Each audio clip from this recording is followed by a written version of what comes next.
Well, hello there. I got with me Mono Madness. This is a modular train track with a monorail, hence the name Mono. So what we're trying to teach kids with this toy is something about energy consumption.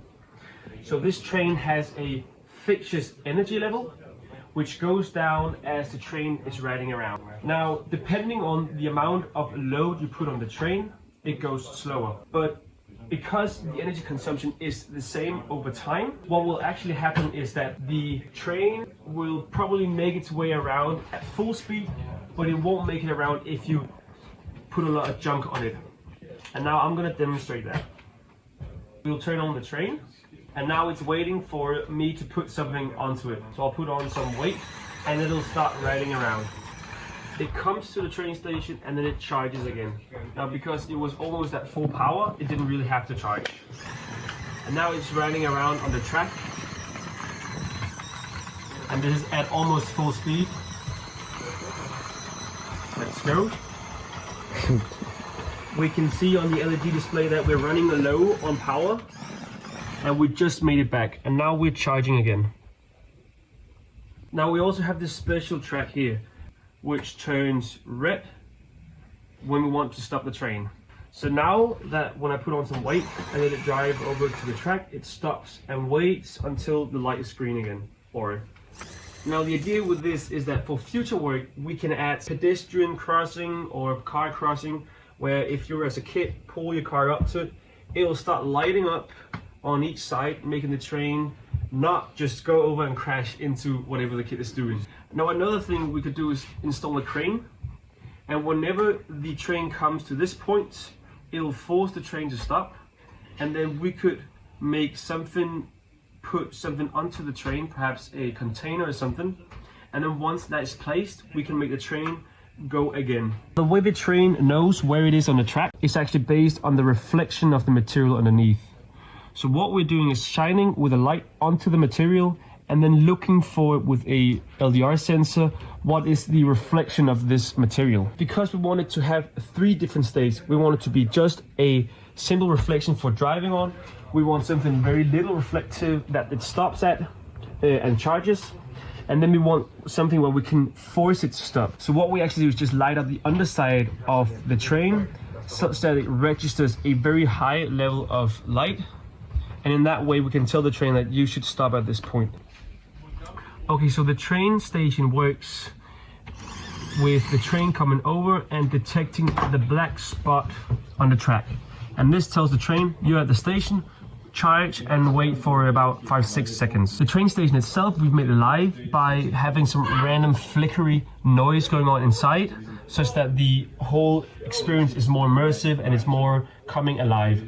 And just for the sake of making the toy more fun, we added a small IR sender underneath, and at that point, when the train enters the station, the light will go on and it will start partying, and then as soon as it leaves again, the station will stop partying again. If we look inside the train station, we can see we have a strip of LEDs lighting up the inside of the train station. We've got power coming in here, 5 volts. And then we got down here a box with a PCB, an Atmega, which is controlling both the LEDs and checking for if anything is blocking the IR sensor. If we take apart the train, we can see what is actually controlling everything. We got an Atmega computer over here, or a microcontroller, which controls the 3 LEDs, takes measurements on the LDR, and also measures the amount of pressure on the train so that we can regulate the actuator's force depending on the weight. Besides the Atmega, we have a 1 LED strip lighting up the rail. We've got a reset button, and then we've got 3 components. We got the 1200 milliamp lithium battery, a BMS for a single battery in series, and then we got a step up transforming the power from 3.7 volts from the battery into 4.8 to 5 volts depending on the battery's voltage. And this is what the Atmega needs. We also have another step up inside the train, or inside the front of the train, which steps it up to around 7 volts, which the actuator inside needs. The front has a servo motor and a set of gears that transfers the energy from the actuator down to the wheels. The cable management inside, we had to be a little creative such that the cables would not hit the wheel when it turns. So what we actually did, which didn't turn out super great, was install a cable puller which utilizes a string to make sure that the cables is at all time pulled towards itself, such that the cable doesn't run into the wheel. Now we also tried to make our own stop and start button, which turned out alright, I guess.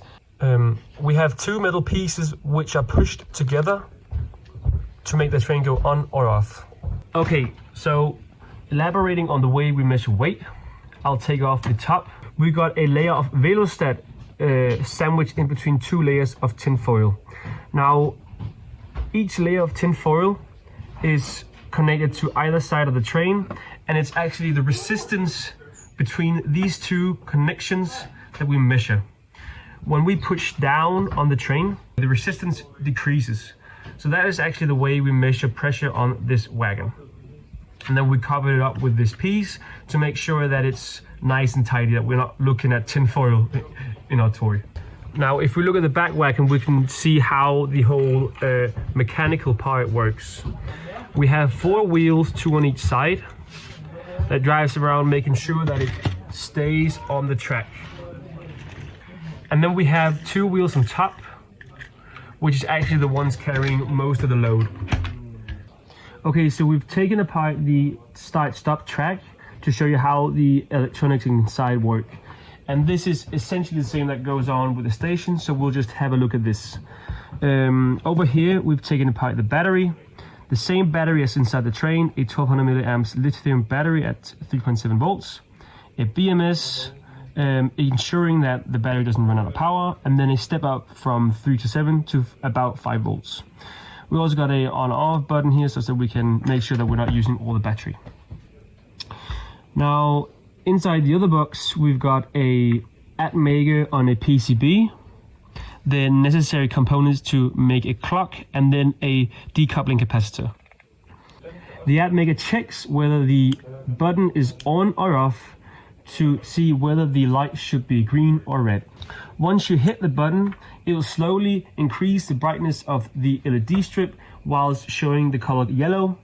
And this is inspired by how it actually works on the roads, where you see the yellow light, you might be able to make it across, you might not, but that depends on when you actually see the yellow light. Now the train sees this light and not this light, but because we're gradually turning it up, it's kind of random whether it actually gets to go across or not, depending on when it actually entered the rail and when this was triggered.